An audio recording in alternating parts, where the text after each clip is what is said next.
Bom dia, boa tarde, boa noite, mais um episódio de Investimento à Beça, hoje com Paulo Tai. Tudo bem? Como é que você está? Tudo bem, Paulo? Vai. Prazer em ter você aqui, tudo certinho? O prazer foi meu. O Paulo vai falar com a gente hoje, um episódio que a gente vai ter uma pegada de falar um pouquinho sobre fundo indexado e fundo e ETF, diferenças, vantagens, desvantagens, lá. Paulo, antes da gente começar, eu vou lhe pedir, se apresenta, quem é Paulo Tai? Paulo Tai, mais conhecido no mercado financeiro como PT, né? PT? Aí não teve jeito, o apelido pega, não vai, você luta e ele fica. Bom, eu estou no mercado há mais de 35 anos, sendo que 26 anos deles eu fiquei no Itaú, onde realmente eu deixei um legado, né? Trabalhei lá nos meus primeiros 16 anos lá como gestor de renda fixa e de hedge funds, e depois a gente passou os últimos 10 anos cuidando e criando, né, produtos indexados, né? Podemos até dizer que se hoje tem ETFs no Itaú, que a gente ajudou, né, a implementar, né? Eram chamados de canibais, né? Canibais? Hoje, porque a taxa de administração é muito baixa, né? Então os diretores de produtos ficavam assim, eu cobro 2% de taxa de administração, você vai me colocar um negócio, vai me cobrar 0,20%, vocês são canibais. Aí a gente, pelo que está hoje o Itaú, graças a Deus, né? Então, na matéria de ETFs ele é líder, líder. Então, é isso, essa é a minha apresentação. Legal, Paulo, legal. Vocês viram que é a pessoa certa, né? Vocês viram que é a pessoa certa. Paulo, vamos começar então falando aqui, você falou que é caro, que o produto é barato em relação à gestão ativa, então, primeira coisa que a gente vai tentar falar, o que é um fundo indexado, então? Como é que você classifica, categoriza? Vamos definir o que é um fundo indexado. É um fundo que replica um benchmark, uma carteira teórica. Ou seja, você tem que comprar exatamente no seu fundo o que aquela carteira teórica tem. Tá? Obviamente, como tem taxa de administração, ele vai render o benchmark menos as despesas e os custos de transação. Então, não espere que você, mas está descolando, tem despesa, o fundo tem despesa, a carteira teórica não. Tá? Então, esse é o fundo indexado, né? Então, que replica uma carteira teórica. Ou seja, e como que você mede se ele está indo bem ou mal, né, em relação ao benchmark? Há uma medida estatística chamada tracking error. Tá? Quanto menor o tracking error, mais aderente ele está. Basicamente, ele tenta medir a diferença diária e ver se ela se mantém estável. Isso. Varia muito pouco. Todo dia ele está ali. Tem que ser muito próximo de zero. Tá. Muito próximo de zero. Esse é um fundo indexado em geral, né? Um fundo indexado em geral. E ele tem vantagens, né, sobre o fundo que é ativo. Por quê? Então, calma. Então, eu explico o que é um fundo ativo. Você já me explicou que um fundo passivo é aquele que vai tentar estar colado, andando junto do índice, né? Exatamente. E o ativo? O fundo ativo já é o contrário, é o cara que quer bater o benchmark, bater a carteira teórica. Ele quer superar, gerar rentabilidades acima da carteira teórica, que a gente chama no mercado de alfa. Quero gerar alfa. No fundo indexado, é pecado você gerar alfa. Se você está tentando gerar alfa, você vai aumentar o tracking error. Por mais que você tenha a sua rentabilidade no acumulado, né, igualzinha do benchmark, na hora que o cara analisa o tracking error, fala assim, esse cara aqui mentiu para mim, ele falou que não estava correndo risco, que ele comprava a carteira dele certinha e não compra. No final deu certo. Né? Que nem você tem você tem um fundo ativo ou não. O fundo ativo ele quer bater o benchmark, ele não quer nem seguir a carteira teórica, ele começa a comprar e vender instrumentos, né, financeiros de forma que a bater a rentabilidade do benchmark. Tá bom, da carteira do benchmark. O Bovespa, por exemplo. O Bovespa, por exemplo. Tá. Então, na verdade, são dois estilos, né? E aí, então, vou te pedir para conceituar assim, o fundo que é o passivo, então, o fundo Beta 1. Beta 1. É aquele cara que está ali, o índice sobe, ele sobe na mesma proporção, desce na mesma proporção. Exatamente. E o ativo vai tentar gerar o alfa. Vai gerar o alfa. E aí, vai gerar o alfa, já pode ser que ele não consiga, né? No final, a gente tem até aquela brincadeira, olha, tenho dois fundos lá, os dois no final do ano renderam 10%. Você, são iguais. Aí você vai analisar o tal do tracking error. Opa, o tracking error daqui do fundo A é 0. O do outro aqui foi para o infinito. Ah, esse cara correu o risco aqui, ele comprou e vendeu ao longo do tempo. E pior, né? O cara que comprou cotas desse fundo, pode ser que ele tenha pegado a montanha-russa caído. Ou então ele pode ter tido a sorte de entrar num mês que o carrinho da montanha-russa dele esteja subindo, ou seja, o cara correu risco. Então esse não é o objetivo do fundo indexado. O fundo indexado, o objetivo dele é gerar a rentabilidade e comportamento muito mais próximo do benchmark, enquanto que o ativo visa bater o benchmark. Tá.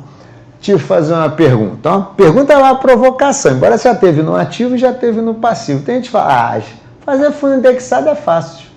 Você olha ali para a carteira, compra tudo direitinho, fica sentado olhando ali, ó. E aí, é isso mesmo? É nada. Principalmente quando tem rebalanceamento. Vou dar até um exemplo de rebalanceamento. A gente tinha os fundos indexados a IMAB, que é aquele índice da Ambima de NTNBs, né? A gente tinha fundo do IMAB, B5 e B5+. Em certo momento, o B5+ são os títulos que têm vencimentos, prazos, maturities maior que 5 anos. E em certo tempo, esses que têm mais de 5 anos, eles vão virar menos de 5 anos. Vai passando o maturity, o que acontece?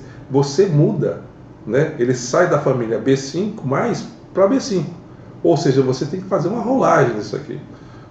Uma vez eu fui fazer uma rolagem, fiquei 2 dias fazendo a rolagem, né? Tentando comprar e vender os títulos de forma a não gerar muito barulho no mercado e depreciar o preço do papel, né? Porque você estava vendendo, né? Tudo no Itaú grande, né? Você tem um fundo 19, eu tinha um fundo 10 bi na época. Então, você poderia depreciar muito o preço do ativo e com isso derrubar a rentabilidade do fundo, tá? Nossa, é verdade, não tinha parado pra pensar nisso. E nos fundos de ações é a mesma coisa, né? Quando tem um evento de uma ação, você tem que... se o evento acontece na ação, ele vai acontecer no índice. E o índice, o que é o índice? O índice é a carteira. Então tem que chegar na carteira e replicar exatamente aquele evento, tentar copiar o evento, seja dividendo, seja split, seja... Tem vários tipos de eventos que uma empresa pode... aliás, evento em empresa é uma coisa que os caras começam a inventar. Fala, que coisa é essa? Compra 2, vende 1, junta, acabou a empresa.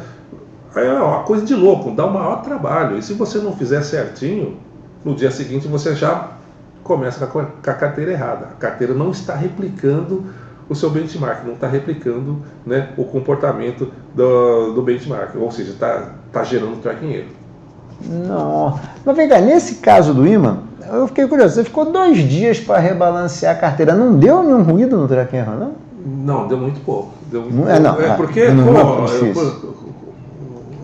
Porque como o volume era grande, o próprio preço que a gente mandou, o preço que a nossa mesa de trading manda para a Ambima, ficou muito próximo do preço que fechou. Tá. E é difícil, né? A gente não conseguia fazer isso no fechamento, né? Isso é durante o dia, né? Durante o dia, né? Então você o pessoal vai monitorando aí na mesa aí, ó, os preços para ver se você não vai distorcer muito, tá? De forma a não distorcer muito. Por isso que a gente fez em 2 dias, né? Se desse para fazer em um dia só, talvez... vamos fazer em 5 minutos. Você acabou com o fundo, destruiu o tracking erro, acabou com o histórico do fundo.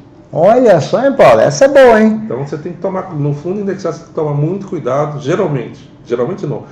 Você tem que vender e comprar os ativos muito mais próximo da horário de fechamento, né? Nos calls de fechamento, para você ficar o máximo aderente, né, aos preços no final do dia. Operar no final do dia, a sua mesa operar no final, não significa que ela vai ficar na média, né? Pode ter um pequeno descolamento e que seja aceitável em termos de tracking error. Ou seja, no mínimo trabalhoso. No mínimo trabalhoso. Essa história que fundo indexado é mais fácil, isso aí é que não é difícil. Mas eu acho que tem um pouco, né, Paulo, aquele imaginário assim do gestor herói, né? O cara que tem as visões, faz não sei o quê. E aí, no fundo ativo, ele descobriu as ações baratas, descobriu as grandes pepitas, as grandes oportunidades. No indexado, talvez não dê para contar essa lenda, né? Não dá para contar essa lenda. Você tem que comprar exato. Aliás, um dos grandes problemas que tem no indexado é sempre no ribal. O ribal é o dia do terror. É o dia do terror, tem todo o índice, né? Então, todo o índice. E todos os gestores indexados estão ali, ou seja, fazendo a mesma coisa, e um vai querer ser mais eficiente que o outro, tentar comprar e vender os ativos que então estão entrando e saindo da carteira de forma mais eficiente, ou seja, a mesa que for mais a mesa de trading que for mais eficiente por parte deles é a mesa, é o que vai gerar o menor tracking erro e indexar a carteira da melhor forma possível. Olha só. Então significa o seguinte: quando a gente está medindo performance, o indexado é o mais colado no índice possível. Exatamente. E o ativo é o que supera mais longe o índice. O que ele gera de alfa, que é o que ele vende para o cliente dele. Tá. Tanto que, né, a gente já tá falando de performance, ele cobra a taxa de performance, né?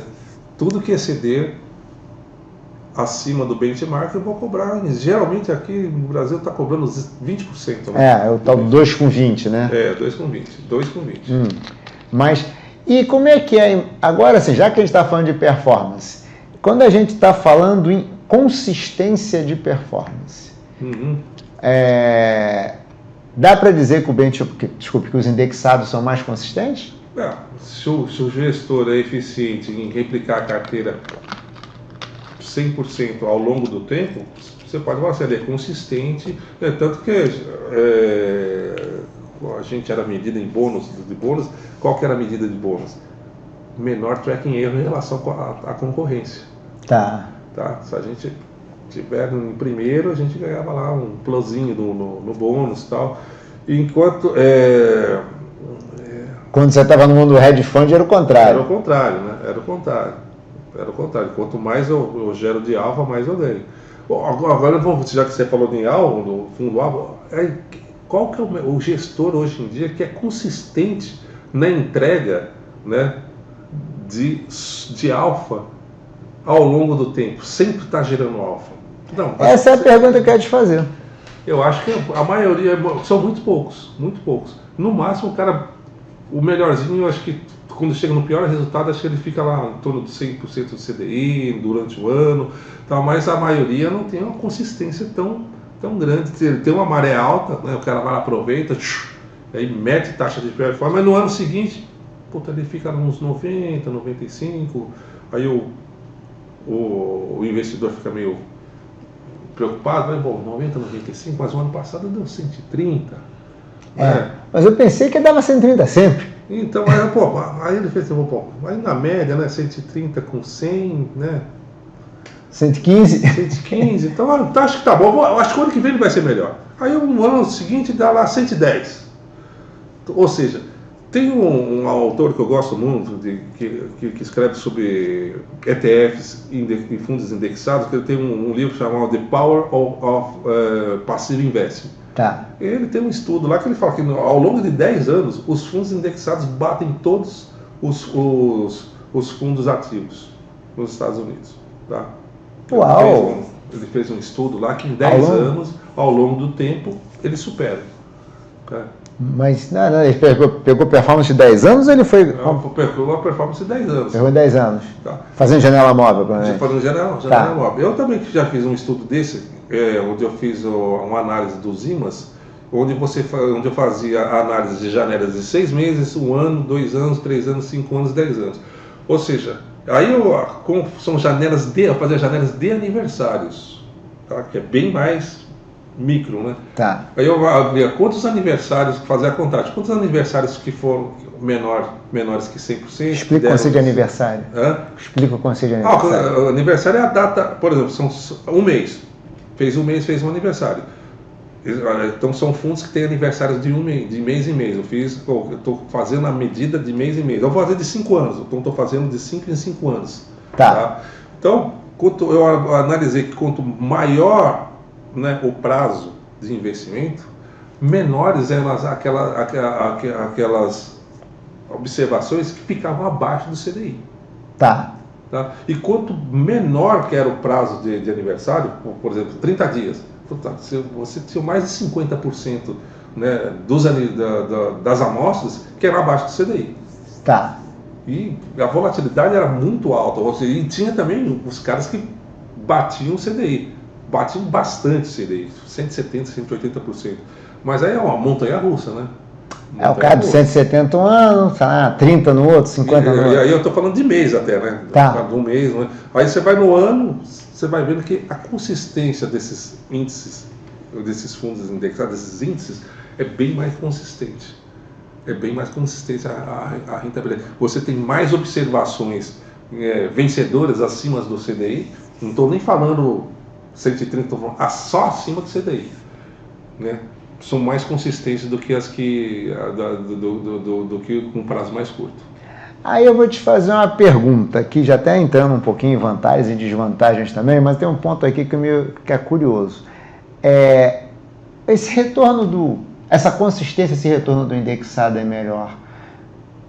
O quanto disso depende dos custos, já que os custos deles são menores? O que você tinha falado? Como é que depende dos custos?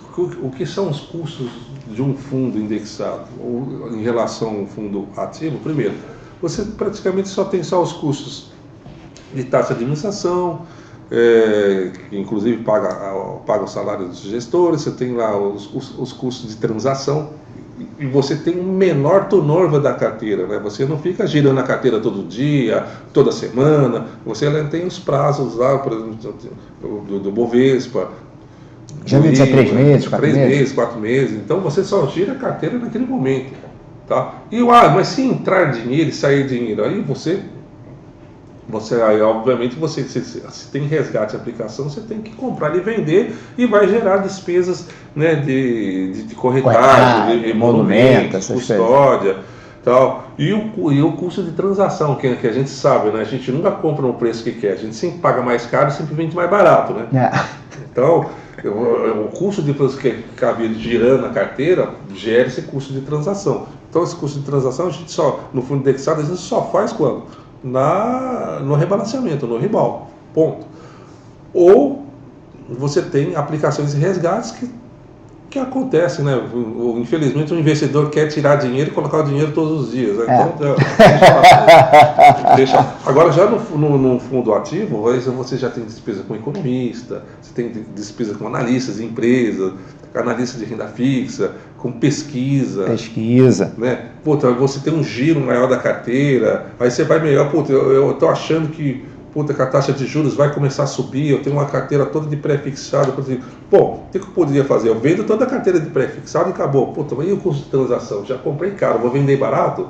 Faz o seguinte, eu vou lá no mercado futuro e travo essa posição, que é muito mais fácil do que eu ir lá vender toda a minha carteira, lá 2 bi de papel, que eu ainda vou amassar o papel ainda, vou derrubar o preço do papel. Eu prefiro mexer com derivativo, porque o derivativo tem muito mais liquidez, tem muito mais agilidade. Ou seja, você fazendo toda essa parafernália de estratégias, de instrumentos, você gera um custo maior.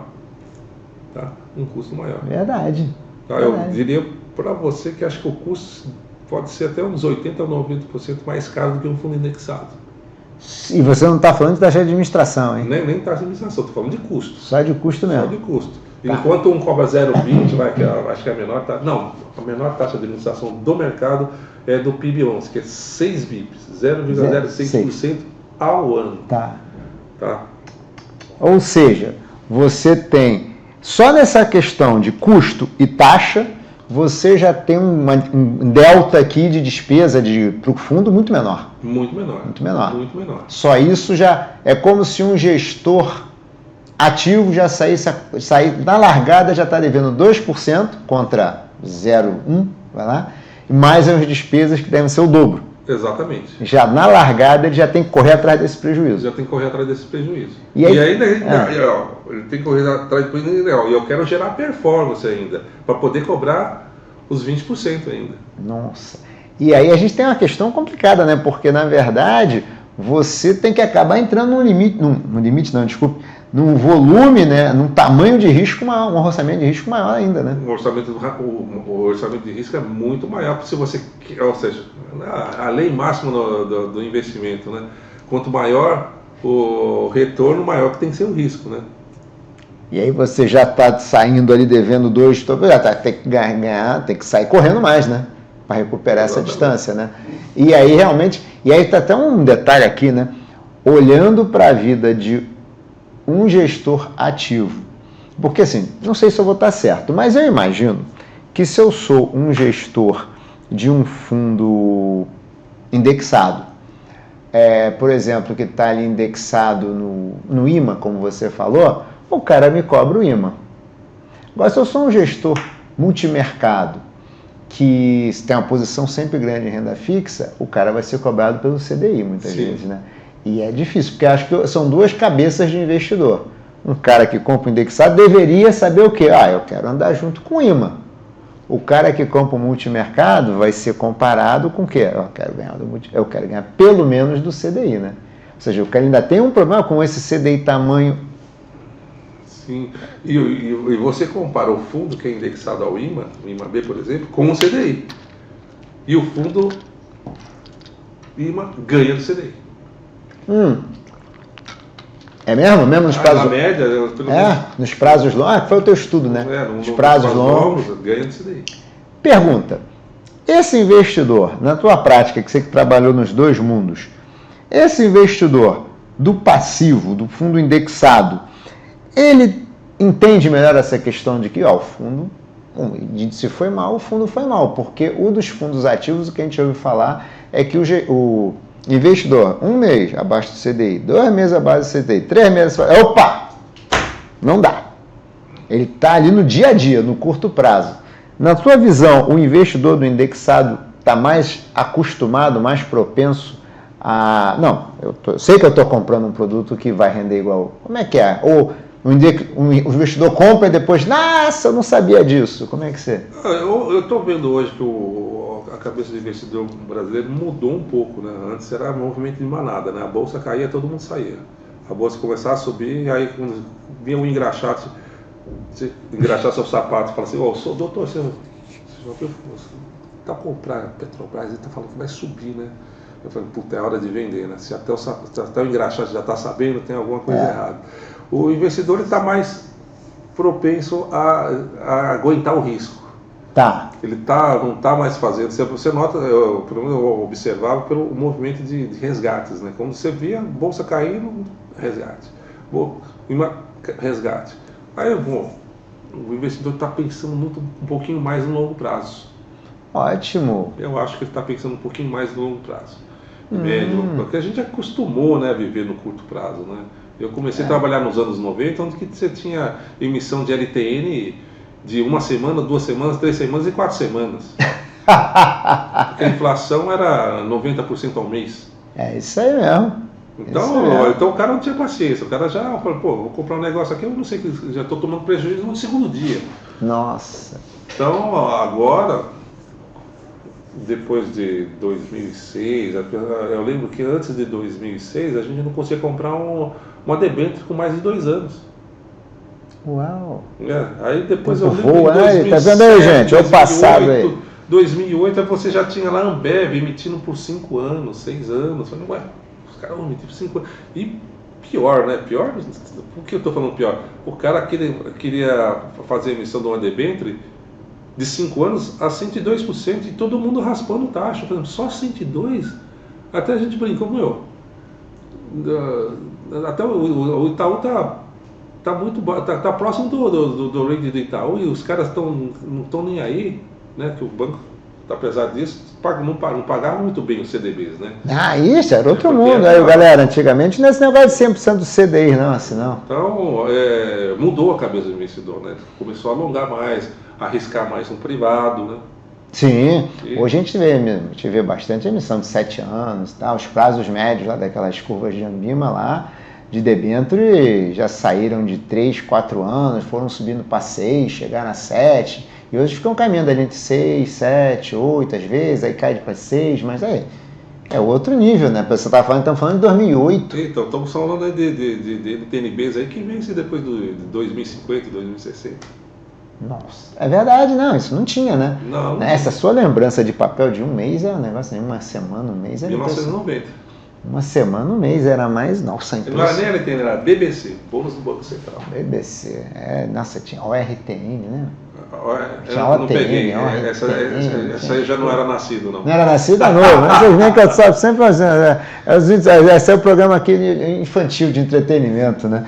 Vem cá, vamos falar um pouquinho sobre uma outra coisa que muita gente tem dúvida sobre. ETF. ETF não é um fundo indexado? Qual é a diferença? A diferença do ETF para o fundo indexado tradicional é que o ETF é um fundo que é negociado em bolsa, as cotas são negociadas em bolsa. Né? A titularidade da cota pode ser transferida para outro. Enquanto que num fundo aberto, né, um fundo tradicional, você não pode negociar, a cota não pode ser transferida, a não ser por motivos legais. Tá? Você morre com a cota, você aplica e é resgata. O ETF não, você compra e vende as cotas em bolsa, ou seja, o ETF na verdade é um fundo que é negociado, que tem suas cotas negociadas em bolsa. Então me explica aqui, vamos tentar ser bem didático. Eu quero comprar entro lá no site de um banco qualquer. Bom, você trabalhou lá e tal. O cara não emite uma cota nova para mim ou aquela cota que ele está emitindo para mim é uma cota que eu... Do ETF? Não, vamos fazer o raciocínio bem assim. No ETF tem dois tipos de mercado. Tem o mercado primário, que é a criação das cotas, né? E o mercado secundário, que é o mercado que você vai trocando cotas, é o mercado de tela. Tá.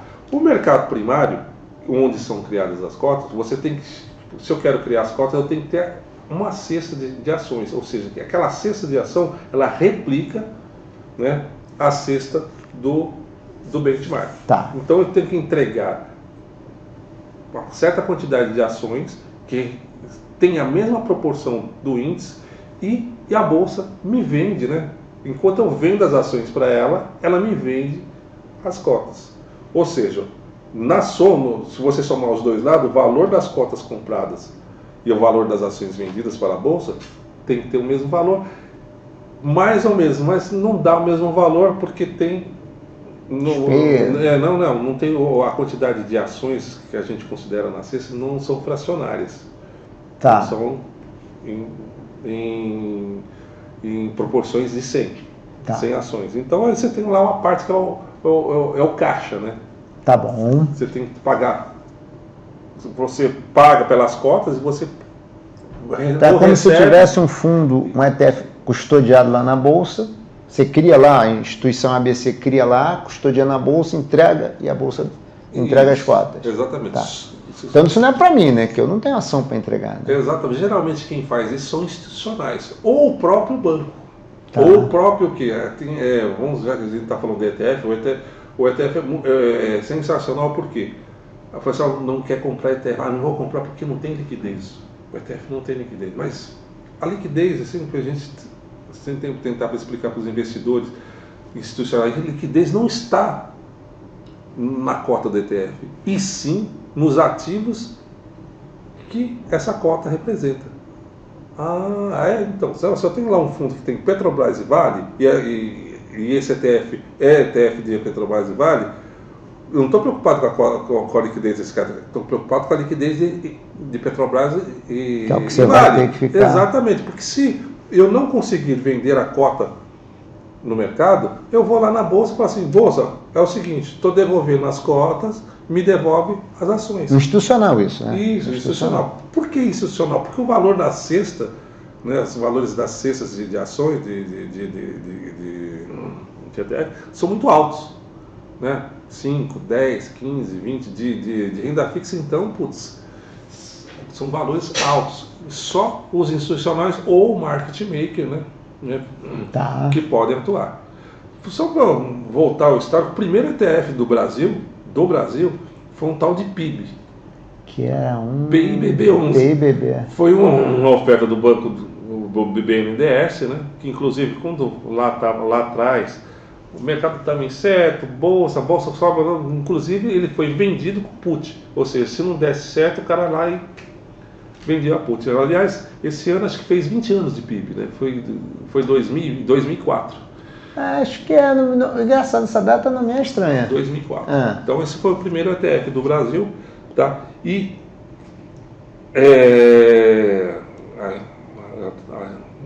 como é o primeiro ETF do Brasil, até ficou esquecido, né?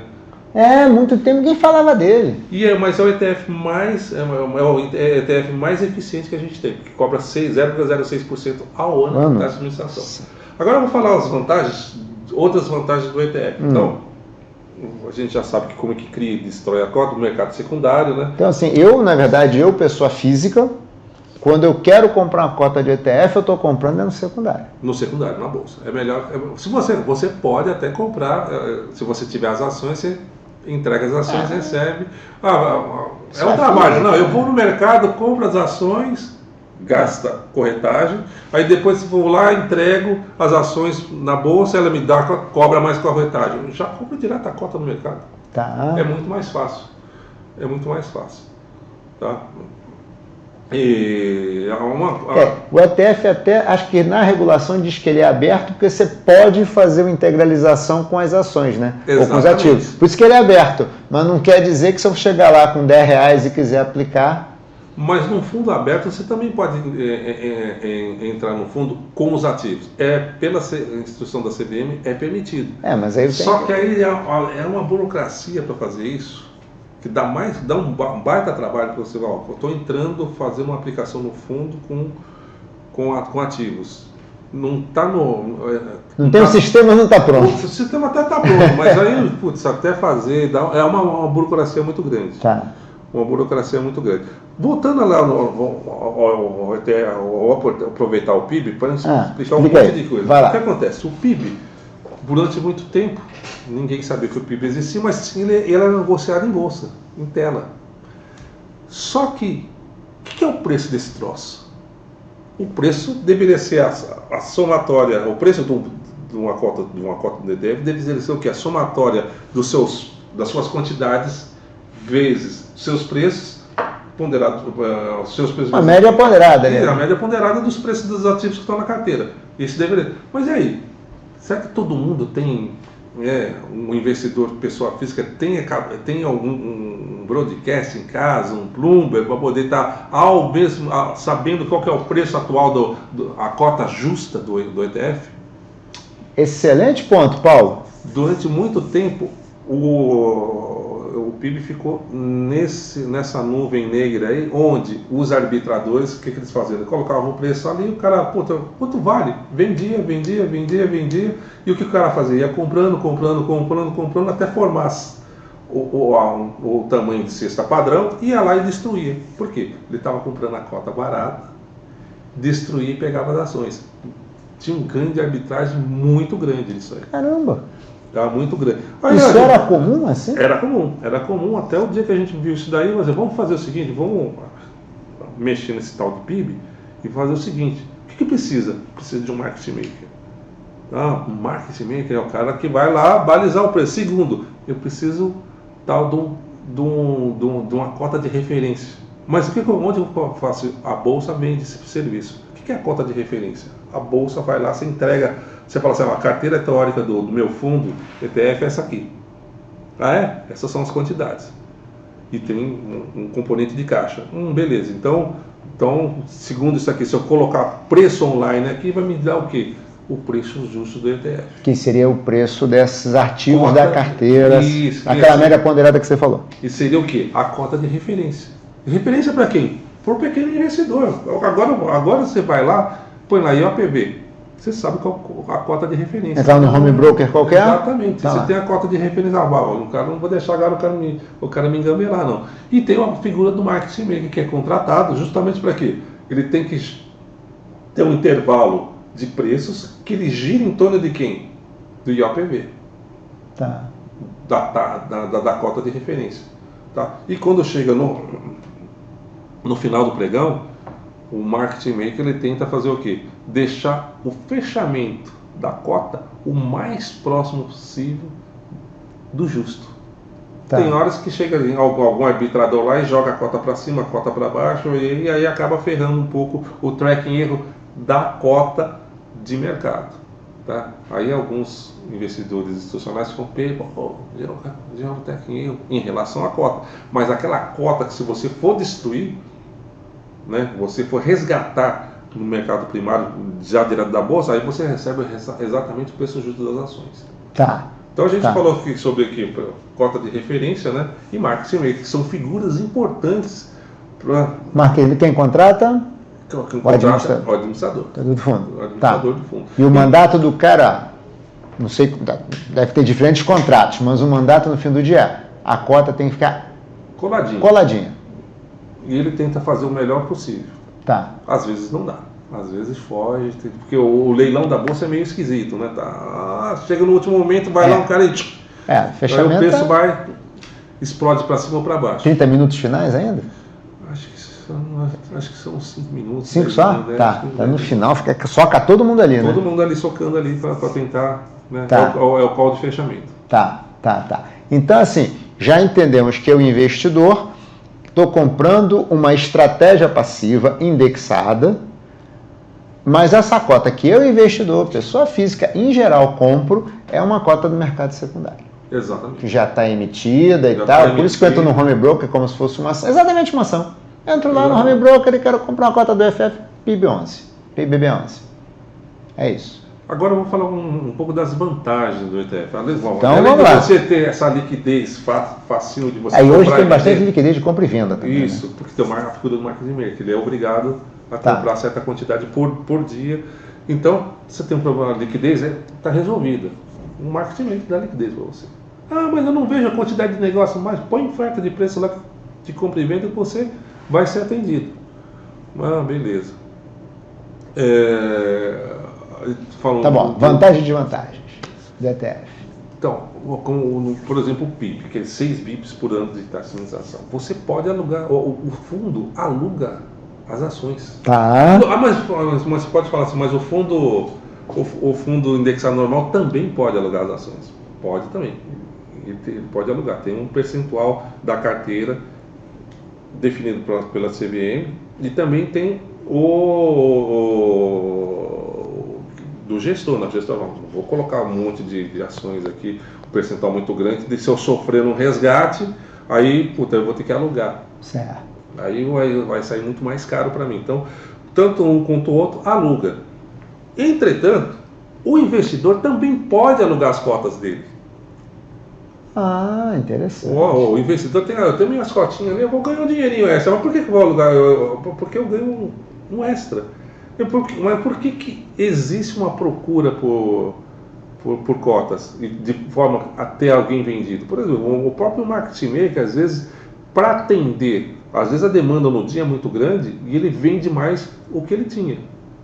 Ou ele vai lá, tem ações na sua carteira, vai lá, emite novas ações, ou ele fica vendido, né? Aí ele vai calcular a arbitragem, né? O que é melhor? Eu integralizar novas cotas, ou é melhor pegar uma cota do mercado, alugar por 1, 2, 3 dias e ficar esperando ter de novo comprar novas cotas e acabar com o meu aluguel? Tá. Porque o que vai acontecer? Se ele fica vendido, ele não pode ficar vendido mais do que 1 dia, 2 dias, senão ele vai lá para rolagem de multa. Então o que ele faz? Eu alugo a cota de alguém e ponho no lugar, beleza, acabou meu problema. Então, ou seja, o investidor, pessoa física, tem uma segunda fonte de rentabilidade desse investimento, que é o aluguel da própria cota que ele comprou. Então ele gera alfa de novo. Ele gera um alfa. Mas o fundo indexado gera alfa? Gera alfa através de aluguel de ações, primeira coisa. O próprio fundo. E o investidor ainda pode gerar um alfa na carteira dele. Na carteira dele. Nossa, essa é verdade. Eu até sabia disso, mas não tinha parado para pensar. E diminui também o custo dele, né? Em relação à taxa de administração, né? Sim, que já é 0,6 foi o PIB. Né? Hoje o PIB é o mais líquido, você sabe disso? Não é o mais líquido. Eu acho que o mais líquido ainda é o BOVA11. BOVA11. acho que é sim. Acho que por quê? É o primeiro, né? É o primeiro que saiu. Aí o Bovespa é Bovespa, né? Mas tem outros de Bovespa, né? Acho que tem outros fundos de Bovespa, mas não tem a mesma liquidez. Tá? Não tem a mesma liquidez, porque ele saiu primeiro, é mais conhecido, tem mais cotas emitidas. Eu acho que agora em quantidade de cotas emitidas, talvez esteja pau a pau aqui com os grandes. Tá. Uma pergunta, se alguém quiser comprar um ETF de Standard & Poor's, um índice lá fora, para ele é uma operação tranquila? A gente vai falar de tributação já, mas antes aqui, para ele, matéria de custos é a mesma coisa? Está comprando um aqui dentro ou faz um investimento lá fora? Como é que é? Quero comprar um ETF lá fora ou quero comprar um ETF aqui que compra ETF lá fora? Ele pode comprar um ETF lá fora, se já tiver um cadastro. Hoje está mais ou menos mais fácil, né? Aí a carteira dele fica lá fora, né? Ou ele pode comprar o próprio ETF estrangeiro nos fundos que tem aqui. Tem ETFs brasileiros que compram cotas por exemplo, do SPY, da Vanguard. Tá. Replicam exatamente. Replica. Na verdade, você está comprando a própria cota. A própria cota do ETF lá fora. É um ETF de ETF. É um ETF de ETF. Tá. E a regulação brasileira permite, não precisa ser precisa ser via BDR, não, já pode. Não, você tem, essa é outra diferença, você tem os BDRs de ETFs, que é outra coisa. Explicadinha rápida então. É outra coisa, o cara vai lá, do mesmo jeito do BDR de ações, o cara vai lá, ele faz o BDR do ETF e traz para o Brasil. Só que aí o custo dele fica mais alto, né? É o custo de você transformar em BDR. Tá. Então, ele fica mais caro, eu acho que fica mais caro. O ETF de ETF, um ETF Brasil comprando ETF lá fora ficaria mais barato? Eu acho que é mais barato, muito mais barato. É interessante, é boa você colocar essa dica. Porque existem algumas dúvidas, mano, não pode com ETF, não pode. Só quem pode fazer essa replicação seria o BDR, mas não, o ETF pode. O ETF pode, a gente tinha isso lá. Nós fomos pioneiros de fazer isso. Um ETF de ETF, exatamente, replicando 100% do ETF de Vanguard. Isso, não, é 100% porque você compra exatamente o ativo objeto. Você comprou, na época a gente comprava o SPY. Tá. SPY é o Standard & Poor's. Standard & Poor's. Tá. E aí, na verdade, a única coisa é que você tem a taxa de administração daqui, né? Exatamente, você cobra uma taxa de administração a mais. Só isso, né? Então, e corre a variação cambial também corre, né? Se o dólar subir ou descer, você também... Variação cambial, você tem os dois riscos. Tem os dois riscos, né? Tá. Mas também teria se comprasse direto, né? Também teria, né? Que é natural, né? Você quer comprar direto... Eu acho, particularmente, você investindo lá fora, você pode até fazer o hedge, mas acho que para investidor pessoa física, eu não sei não tem problema, não. Acho que tá ok. Não, acho não. Bem, caminhando aqui para o final, Paulo, tributação. Como é que é a tributação dos ETFs hoje? Porque de fundos a gente sabe que tem aquela, se for ações em 15%, né? E se for renda fixa, aquela tabelinha que vai caindo em 22 até 15. Né? E ETF? O ETF, olha, de renda variável é o ganho de capital, 15% sobre o ganho de capital, bem simples. Bem simples. É como ação, né? É como ação. Agora de renda variável foi uma briga. Porque, olha, a gente estava falando disso daí com o Banco Mundial durante, bateu mais de 5 anos. Porque a Receita tinha medo, fazia, peraí, porque hoje... Como é que eu ganho dinheiro com essa negócio? Toda a renda fixa é retida na fonte, e quem retém é o administrador, né? o emissor. Sim. O emissor, onde está custodiado, eu comprei um LTN. Quando eu resgato, eu pago em IR na fonte. Mas se eu deixar o ETF de renda variável, por exemplo, quem recolhe é a própria pessoa física, né? O DARFzinho lá, né? Faz o DARF e tal, aí eu vou deixar o neguinho lá mexendo na renda fixa e fazer o próprio imposto de renda? Será que ele vai fazer? Será que não vai sonegar? Não vai. Aí permitiram fazer por quê? Onde ele está comprando e vendendo é onde vai ser, né, apurado e pago o IR. Agora eu vou falar as vantagens de você ter um ETF de renda fixa.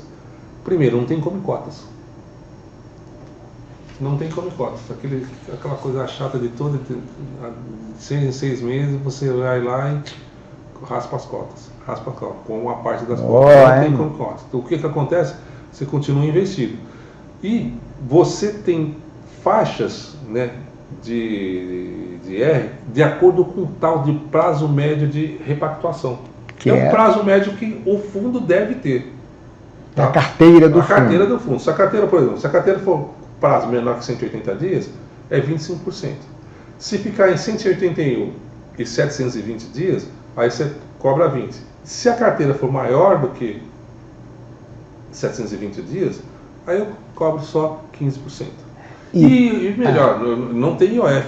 Eu posso vender, comprar e vender amanhã e não tem IOF. E aquele negócio de se eu ficar menos do que... O fundo está longo, mas eu fiquei menos de 6 meses. Também não tem aquele... Não. Tipo fundo, né? Não. A carteira é longa, mas, meu amigo, você ficou menos de tantos dias. Não tem nada disso. O importante é o prazo médio da carteira.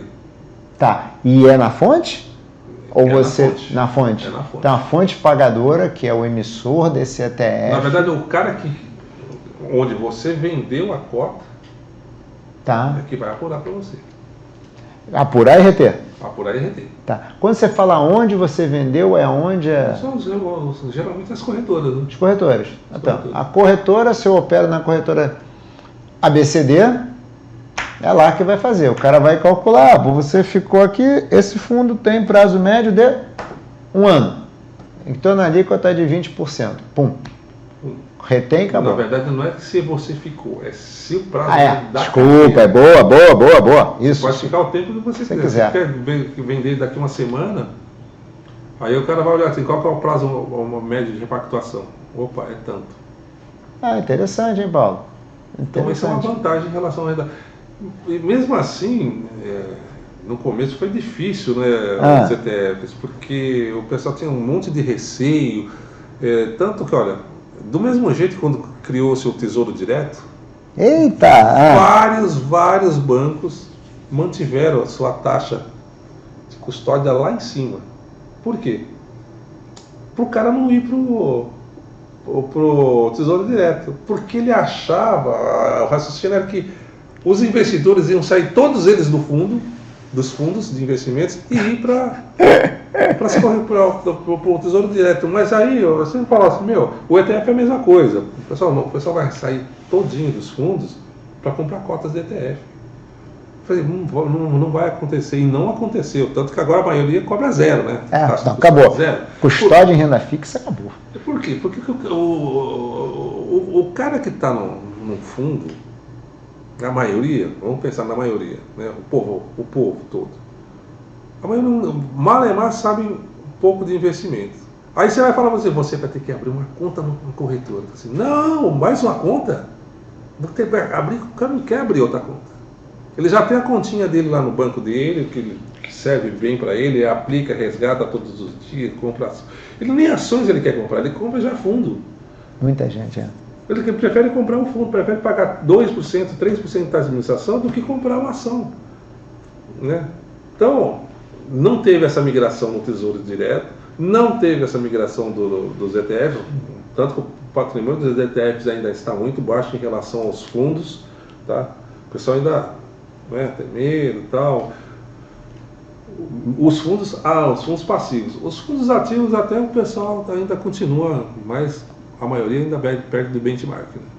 Né? Sim. É difícil. Essa é a última curiosidade que eu queria falar sobre fundos indexados e fundos de ETF. Não sei se eu consegui. Não, conseguiu super bem. Na verdade também, Paulo, só para a gente encerrar aqui, no final das contas o investidor pode ter um pouco de ativo, um pouco de passivo, precisa ver a carteira dele, né?